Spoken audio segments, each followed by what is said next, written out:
girl. What's up, everybody? It's your boy Kevin and Nate. Nate and Kevin, whatever one you want to do, it doesn't really matter. It's Nate and Kevin here with Chasing Greatness, and we're excited to be here.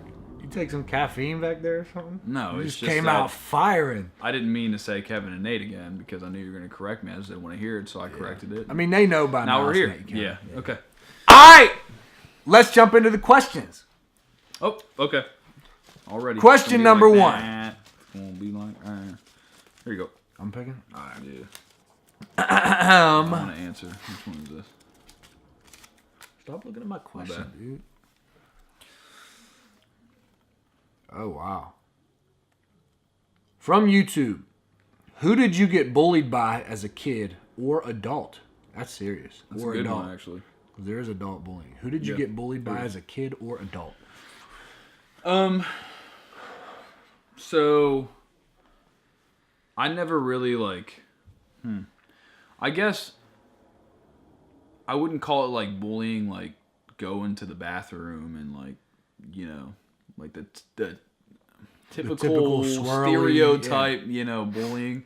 But I mean, I was definitely bullied. I feel like everyone was at least bullied or somebody influenced them that way, that they felt bullied, you know. And I don't remember the name.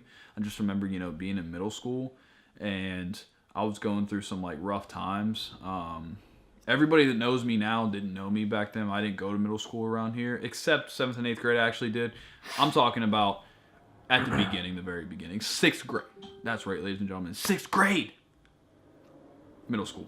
So in 6th grade, I went to like a school somewhere down south, South Carolina, and I felt I didn't have any friends and I was new.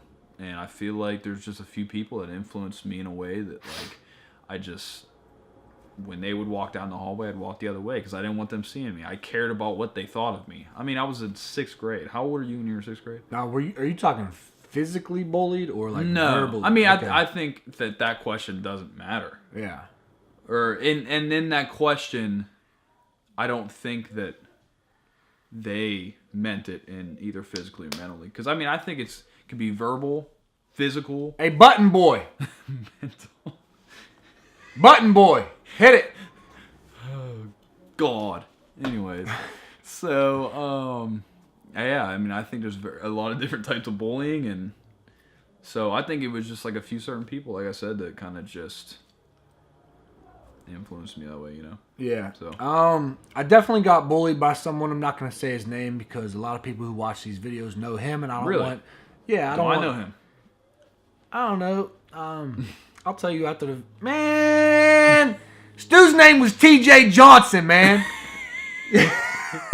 You know him? I'm done. No. Dude name was TJ Johnson. I mean, we were like kind of friends, but like he definitely low-key like bullied me. But I got nothing but love for TJ, and I mean... I know what I started... You know what you did. I started boxing is what stopped the bullying from not just TJ, but from everybody. In 8th grade, I learned how to box, and I learned how to fight, and nobody ever bullied me again. That was literally just it. Because if you bullied me, then I was going to fight you. That was just it. So one thing that a bully wants to do is pick on somebody who is not going to do anything back. If a bully picks on you and you punch him in his face, he might still beat you up. But I guarantee you, he never bullies you again because he realizes, like, this kid's literally going to punch me in my face. I can beat him up, but sometimes the bullies just don't want to deal with that fight. They want to pick on people who aren't going to do anything back. So, But TJ, shout out. I love you, brother. All right, next question. All right, man. Give me the hat. Oh, I'm picking. That's right.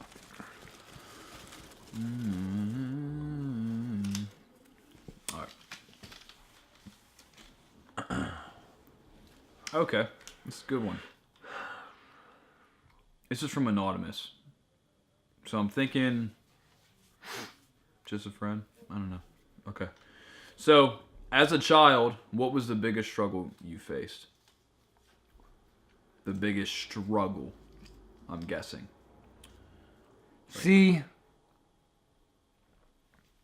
the biggest struggle a lot of the things that I went through that were struggle, I never knew were struggle. That's just how I grew up. So like, I just thought that's how things were. Like, I just thought that was the way that things were. Like, I remember my mother and I, we would always go to a church to get our food. And I would walk into this room and there would be tons of cans just laying on the floor. And my mom would say, pick out the canned food that you want, because people donated that food. And that's how we got food to eat. Because my mother, for the first 10 years of my life, was only earning $9,000 a year. And my father had left, so it was just her trying to feed and clothe and house and shelter 2 people. But see, I can't say that was my biggest struggle, because I was just a kid and I was running around and playing, and I just didn't know. I just didn't know that people went to the grocery store to buy their food. We went to the church. But so my biggest struggle was my father leaving and feeling like I wasn't enough. That was definitely my biggest struggle. And I mean, I think I still subconsciously deal with that struggle a little bit, but I mean, I could just care less, man. And I say that, I think there's still a little bit deep down that bothers me, but as far as I want everyone to know, and I think that I'm fine and it doesn't bother me anymore. Side note, you know what kind of just bothers me? What? The fact that you can look at somebody and you can be like, wow, like I'm exactly like that person, like your father, or like, there's certain traits that you have. I'm not saying you're exactly like the person that you are, but like some of the traits that you have. And then them not being in your life like at what? all. Tell me one thing that I'm like with my father. You're saying I don't appearance? know. I don't know. I mean, yeah, it could be physical appearance. I'm just saying because like I he's look your like father, this dude. You have some funny story. My father actually came to my high school graduation, shook my hand, and said, "Hi, Nate. Do you know who I am?" I'm like, "No, dude. I know who you are. You get away, weirdo. I didn't see you ever in my life." He's like, "Congratulations, Creeper. Nate. You know who I am?" This dude had long white hair. So, Dad, I'm sorry, but I hope that don't happen to me. I hope I get my grandfather's hair. I'm stay brown. That's crazy. If I start getting long white hair, Dad, I'm gonna have to meet you. Well, I didn't catch that. I got it. All right, you got it. All right. But I mean, I'm just saying, there's some things that like I, know about my father that because I did live with him. Tell him about for your a certain biggest amount of struggle, because you've had trouble with your father as well. We're kind of in the same boat on that one. I'm not the type of person to talk about, my struggles when I was a kid, because I just don't like talking about them, because I feel like people will look at that as A, weakness, and B, I'm also bringing up something that maybe I don't want anybody feeling sorry for me, and I feel like people will automatically feel sorry for me, because I'm going to be honest, if somebody told me the struggles that I had, that like somebody else could have, I would feel bad for them, and I don't want people feeling bad for me. So when I tell you this, don't feel bad for me. I obviously ended up fine, okay? I didn't grow up with my parents. I grew up with my grandparents, and I was real spoiled and stuff. And then all of a sudden, my life turned around. Like my dad entered my life again, and I didn't have any discipline and whatever. I had a lot of growing to do. But I feel like a lot of my problems stem from not having an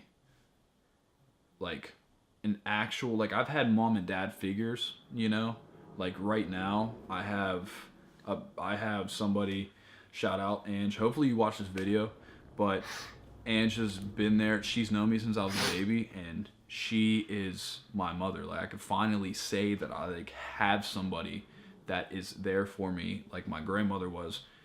She obviously passed away, a few years ago when I was in the Marines, but there's just been so many struggles that I feel like that I've had to just overcome. I've learned from my mistakes, like mistake after mistake after mistake. I've learned from them, because I feel like maybe I didn't have a mom or dad to kind of tell me. I don't really know. That's the thing.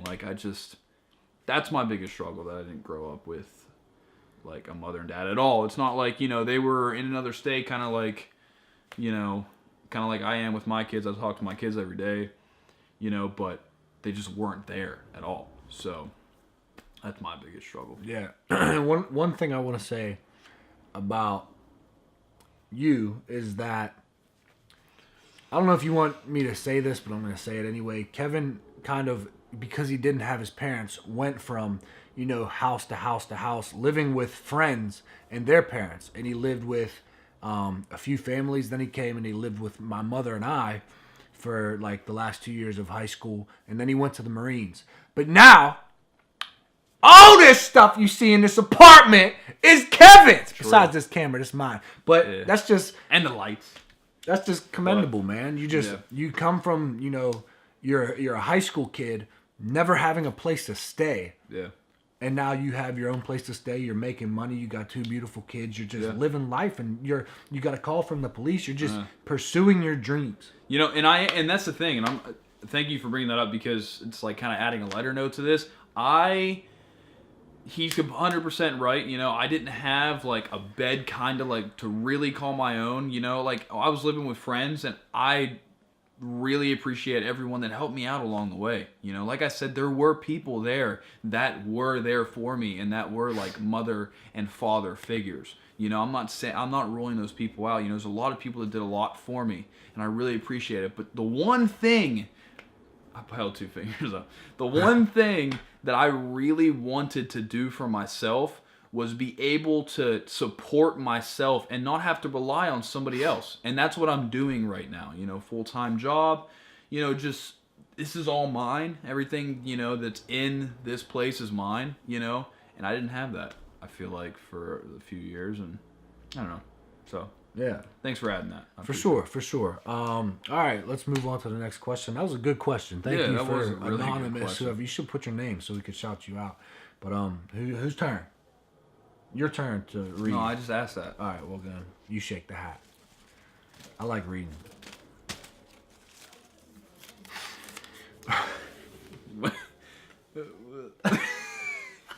I know. I seen that and I wrote it down. I was like, I don't know if it's gonna be a good idea. I mean, it's fine, Are you I don't know if I remember, man. I was like 6, baby. We'll do it. Hold on. Because we're getting towards the end of the video. We'll answer real quick. Like, you'll answer, then I'll answer, and then we'll just roll right into closing thoughts. All right, man. At what age did you start watching porn, man? What age were you down there? All right, that's too much. What age did you start watching porn? I don't remember, man, but I was definitely in middle school, probably like 6th grade. Around there. Yeah, 12. 6th grade. We're not going to get too far deep. Yeah, man, we ain't going to give you all the details, man. Whoever asked that question, man, you're sick. It's like, that's a question. I'll tell you later. Why would you want to know? I'll tell you later who what? It's probably one of our buddies, man. I'll tell you later. Off cam. Okay. Anyways, closing thoughts. Don't let people bully you. Yeah. Stand up to them. Yeah. Overcome your struggles. Yeah. Listen, within every struggle you go through, there is a seed of equivalent advantage. Whatever struggles you go through, because I did not have my father, I want to be a role model so bad. Because Kevin relied on other people to take care of him, Kevin now has a full-time job and is supporting himself in a member of the community, serving other people. Like, everything that is bad has something good lying underneath it if you will just look for it. Yeah. And don't watch porn, man. That's what I'm saying. Don't watch it at all. Okay. It's like an addiction. It's like cigarettes. It's like alcohol. Porn, man. Try to go without porn for a whole month. All right, since we said that, technically sex is an addiction too. That's fine, man. If you're making love. Man. Yeah, see? If you're making love. See this dude. Shout out, Stevie. We be making love. No, don't put that in the video. You gotta cut that part out. I'm believing. Anyways, this is my final thought. Brick by brick, baby. Brick by brick. We gonna build it together. All right. That's it, man. That's it. Nate, Kevin, you guys. Submit your questions down below. If you have any questions, we'll be sure to answer them. Like this if you like it. Share it if you think if somebody else can get value from it. Subscribe and click the bell so that you get notifications for when we upload new videos. We upload these, by the way, we haven't announced this yet, every weekday at 7 a.m. If you haven't noticed by now, but every weekday at 7 a.m. we put these Chasing Greatness with Nate and Kevin episodes up. All right. All right. See you guys later. Man, we gotta hit 2 more, bro. Bro, you gotta let me do my ending of... That's been another episode of Chasing Greatness with